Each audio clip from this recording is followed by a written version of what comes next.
today we are going to be looking at aging. Uh-huh. And we've got this super interesting article from Live Science Yeah. about a study that has everyone talking because it could totally change how we think about aging. Really, it's groundbreaking. So for a long time, we've thought of DNA mutations as the main reason we age. Right, like those typos in our DNA. Exactly, like wrinkles on our DNA. Yeah.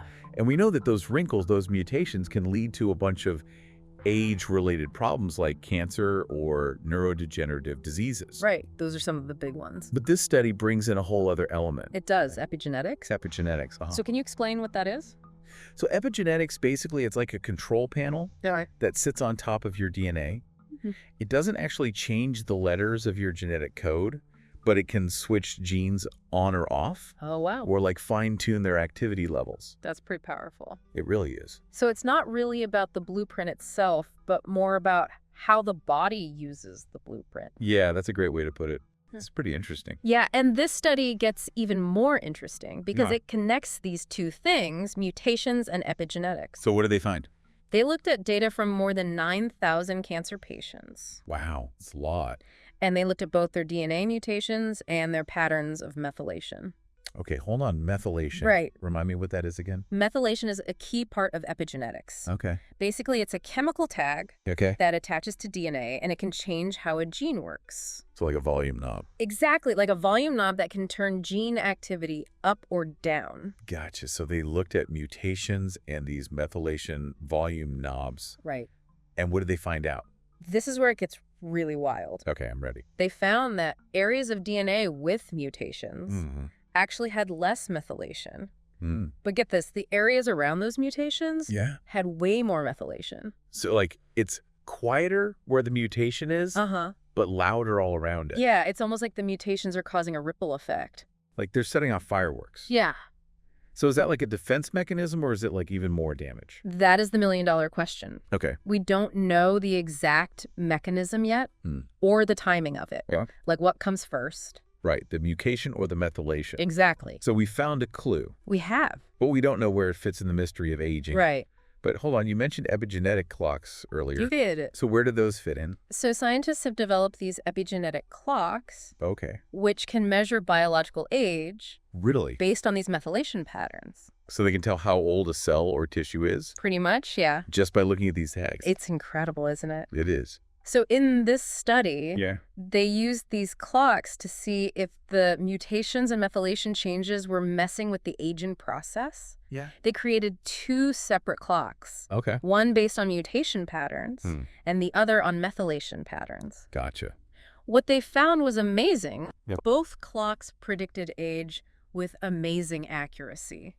Whoa. Yeah, so they're basically telling the same story. Wow. So mutations and these epigenetic changes, they're both driving aging together. Well, it's possible. Okay. The other possibility is that they're both caused by something else entirely. Like some unknown aging factor. Like the puppet master of aging. Okay. This is really interesting. It is. But what does it all mean? That's a big question. Yeah. What does it mean for understanding aging? And maybe even reversing it. Right. Exactly. Well, if mutations are the root cause Mhm. and epigenetic changes are just a consequence, Okay. then we might need to focus on tackling those mutations to fight aging. So instead of adjusting the volume knobs, Right. we need to rewrite the whole song. Yeah, that's one way to think about it. But before we go too far with that, Mm-hmm. we need to remember that this study has some limits. That's true. They use data from cancer patients. Right. So how does that affect our understanding of aging for people who are healthy? It's a good point. The data was just a snapshot in time. Because we need more research. We do. We need to confirm these findings in healthy people and see how these changes happen over time. This is all so fascinating. It really is. It feels like we're really close to a big breakthrough in how we understand aging. I think so too. But where do we go from here? Well, there are lots of exciting things to explore, Like what? like lab experiments, to Right. really figure out the connection between mutations and epigenetic changes. Like see what comes first. Yeah, exactly, like the chicken or the egg. But in this case, it's the mutation or the methylation. I like that. And what else? And we need long-term studies Okay. following people over time to see how these changes happen naturally as they age. This is just the beginning. It really is. We're just scratching the surface. Absolutely. But let's take a moment to let all this sink in. Okay. When we come back, we'll talk about what this research could mean for the future of healthcare and how we can live longer, healthier lives. Sounds Stay tuned. So we're back, and I'm really interested to hear more about how this research could change healthcare in the future. Yeah, there are some really exciting possibilities. Like what? Well, imagine if we could predict someone's risk for age-related diseases and then use that information to personalize their treatment. So like instead of waiting for diseases to develop, Right. we could catch them early on. Exactly, like preventive maintenance for your body, I like that. addressing the aging process itself. Wow.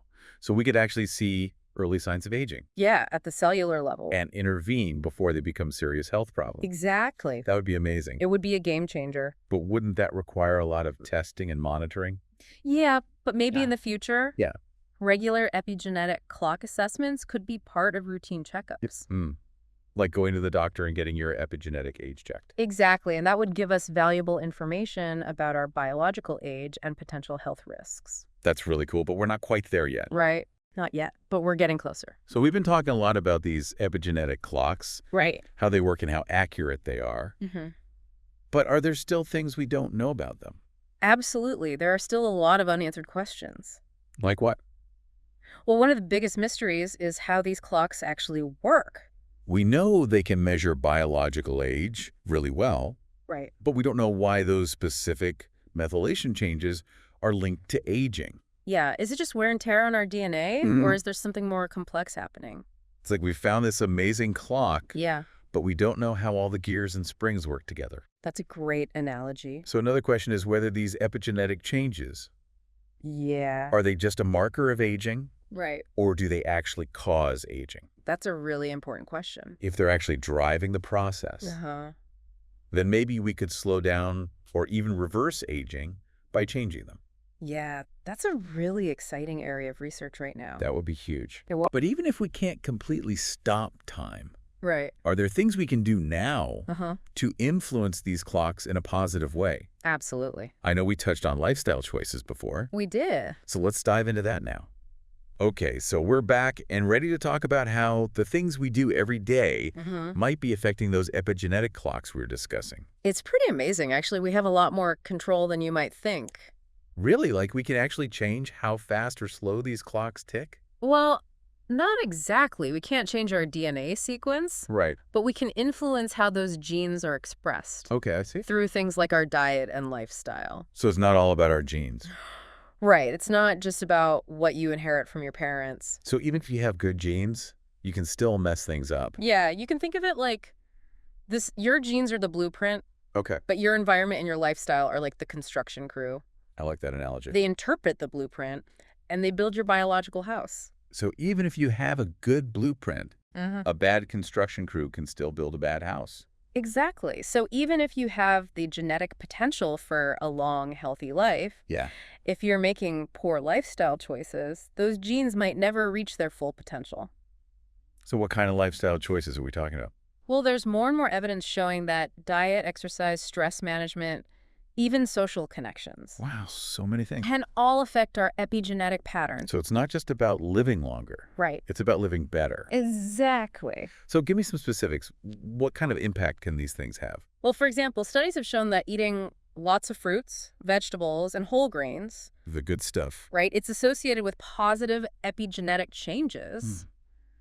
But on the other hand, a diet high in processed foods and sugar can have negative effects. So it's like giving your construction crew good materials versus bad materials. That's a great way to put it.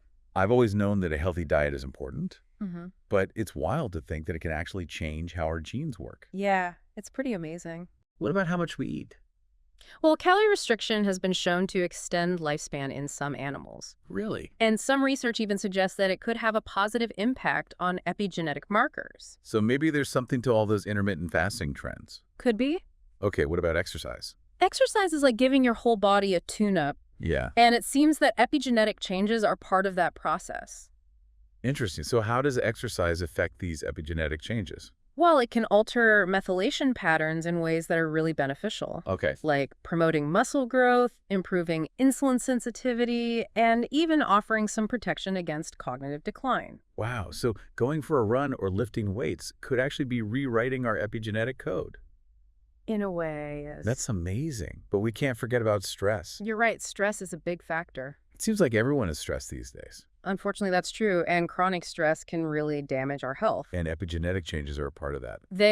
Studies have shown that long-term stress can change methylation patterns Um, in ways that increase the risk for all sorts of problems, like what? like depression, anxiety, even heart disease. So managing stress is really important. It really is things like meditation, yoga, or even just spending time in nature. Those can help. They can make a big difference, and we can't forget about social connections either. It's amazing how all these things are connected. They are. It's like pieces of a puzzle that fit together to create a picture of healthy aging. So it sounds like even though we can't control everything about our genes, Right. we still have a lot of power to influence how we age. That's exactly right.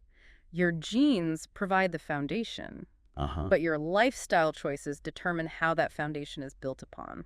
That's really encouraging. I think so too. Yeah. By making healthy choices, we can create an environment that helps our genes work their best. So we've covered a lot of ground in this deep dive. We have. What's the one thing you want our listeners to remember? I want them to understand that aging is not just something that happens to us passively. It's a dynamic interplay between our genes, our environment, and our choices. It's not set in stone. Right, and the more we understand about that interplay, the better equipped we are to age gracefully and live healthier, happier lives. That's a great message to end on. I think so too. It's been an amazing journey exploring the world of epigenetics and aging. It has. It's really made me think about how I can take better care of myself. Me too. It's exciting to be living in a time when we're starting to unlock the secrets of aging and figure out how to live longer, healthier lives. And that's what the deep dive is all about. Yeah. Taking complex topics and breaking them down so you can learn something new and make informed decisions about your life. I like that. So the next time you hear about those mysterious epigenetic clocks, remember that you have more control over them than you might think. That's a great takeaway. And as always, stay curious.